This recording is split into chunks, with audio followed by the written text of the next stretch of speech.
విశాఖలో నకిలీ trainee IAS గుట్టురట్టయింది. అమృత భాగ్యరేఖ అనే మహిళా ట్రైనీ ఐఏఎస్ అంటూ హల్చల్ చేస్తోంది. విచారణ చేపట్టిన విశాఖ పోలీసులు ఫేక్ ఐఏఎస్ అని తేల్చారు.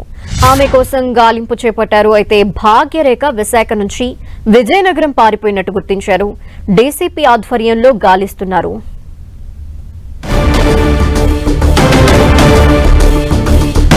మరిన్ని డీటెయిల్స్ మా ప్రతినిధి జార్జ్ అందిస్తారు. జార్జ్, విశాఖలో భాగ్యరేఖ అనే అఖిలే ఐఏఎస్ అధికారిని గుర్తురట్టు చేశారు విశాఖ పోలీసులు. తన మీద దాడి జరిగిందంటూ ఎంఈసీ పోలీస్ స్టేషన్ లో తాను ఫిర్యాదు ఇచ్చింది. తాను ఒక ఐఏఎస్ అధికారిని అంటూ కూడా అక్కడ హల్చల్ చేసింది. ఈ క్రమంలో హుటాహుటిన పోలీసులు సైతం కూడా ఐఏఎస్ అధికారి మీద దాడి జరిగిందంటూ కూడా వాళ్ళంతా కూడా దాడిని ఎవరు చేశారు ఏంటి అనే దాని మీద విచారణ చేస్తున్న భాగంగా ఈమె వ్యవహార శైలి మీద కూడా వాళ్ళు విచారణ చేపట్టడం జరిగింది. ఈ నేపథ్యంలో ఆమె నకిలీ ఐఏఎస్ అధికారిగా తేల్చారు. ప్రస్తుతం ఆమె కోసం గాలింపు చర్యలు చేస్తున్నారు. డీసీపీ ఆధ్వర్యంలో ప్రస్తుతం గాలింపు చర్యలు చేపట్టారు. ఆమె విజయనగరంలో ఉన్నట్లు గుర్తించారు. ప్రస్తుతం అక్కడ అయితే ఆమె కోసం గాలింపు చర్యలు అనేవి అయితే కొనసాగుతున్నాయి. అయితే ఈమె ఎన్నాళ్లుగా ఇక్కడ ఐఏఎస్ ఆఫీసర్ గా కొనసాగుతుంది. ఇంకా ఎవరినైనా మోసం చేసి ఉంటుందా, ఎందుకు ఈ అవతారం ఎత్తవలసి వచ్చిందనే దాని మీద కూడా పోలీసులు విచారణ అయితే చేపడుతున్నారు. ఏదేమైనప్పటికీ ఆమెను పట్టుకునే పనులు అయితే విశాఖ పోలీసులు నిమగ్నమయ్యారు.